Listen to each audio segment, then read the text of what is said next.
Let's begin this segment with this question. For anybody with impaired movements, how much of their impairment is actually caused by their disorder or condition? Now, most of you will quickly say that their disorder or condition is causing all of their movement problems. But no, much of the time, that simply is not the case. The truth is, many of the people with the movement impairment unknowingly create many of the movement problems they are plagued with.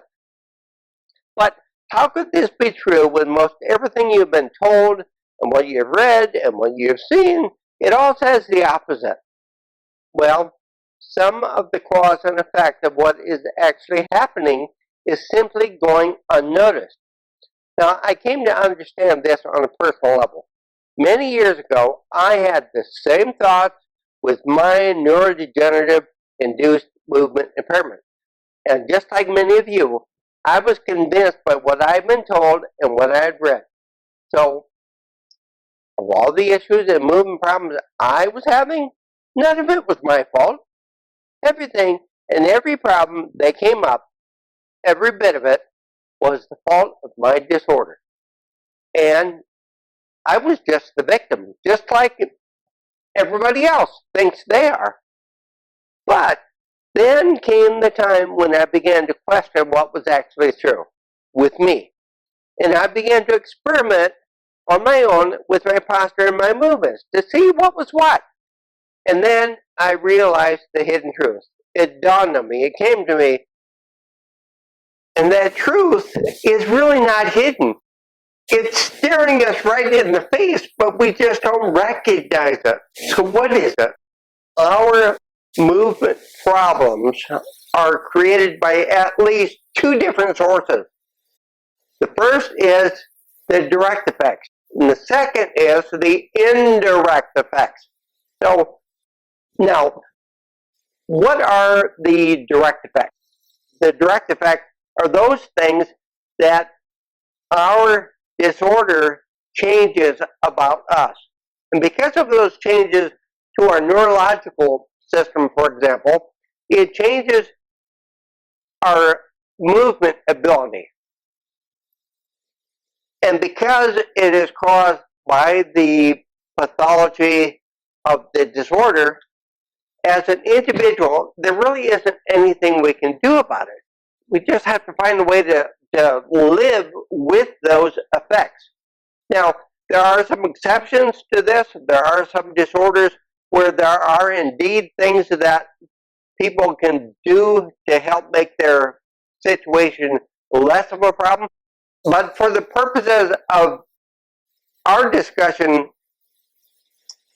let's stay with the neurodegenerative disorders that don't have any known treatment or to change the effects that they have to the person. Now, on the other hand, the other source for our continuing problems, the indirect effects. Now, the indirect effects are those things that we do ourselves that makes our problems worse.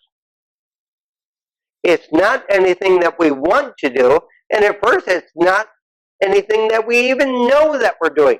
These are the changes that we start applying to our posture that makes our movements worse, that also make the direct effect problems worse. Now, let me give you an example. Now, in the beginning, the direct effects are very mild, and they cause just a little bit of clumsiness. And we change our posture a little bit to those mild changes to make those problems less, so we're less clumsy. And at first, it works. It's adaptive. It helps us. But the direct effects keep multiplying, or they keep increasing, I should say. So because of that, we also increase our response to them. our reaction to them is postural changes. We guard our posture a little bit more to the increasing clumsiness, and we pay more attention to what we're doing in trying to make them less clumsy, to make ourselves more stable.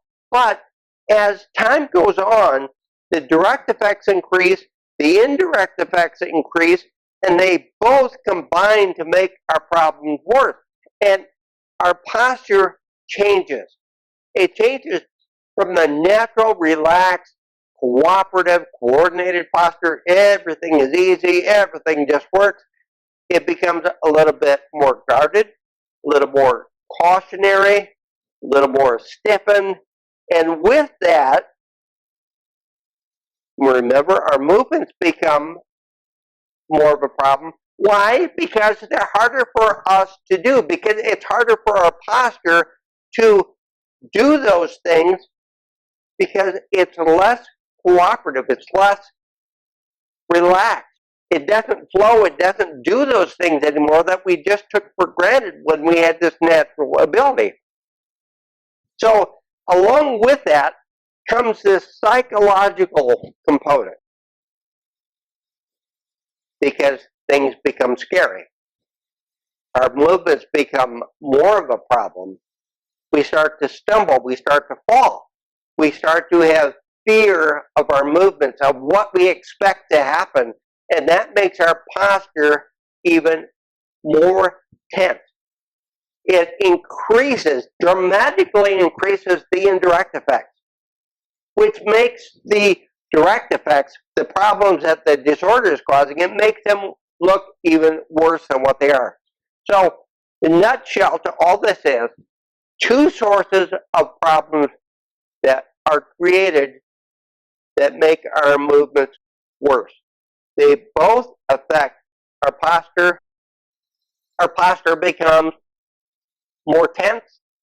It can't do the movements that we could before because it's not prepared to do them. So our natural state becomes an unnatural state.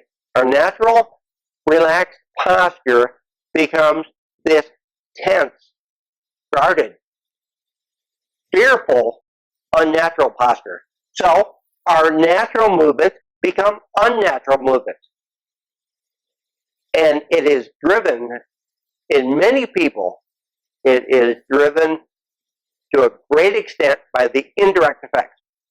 It's the person's reaction to what the disorder is doing that is having a tremendous impact on their movements and on their life.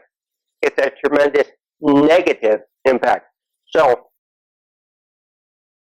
there's no reason for anybody to look at, well, what are the direct and what are the indirect effects? Because I need to know what the indirect effects are, because those I can work on and change.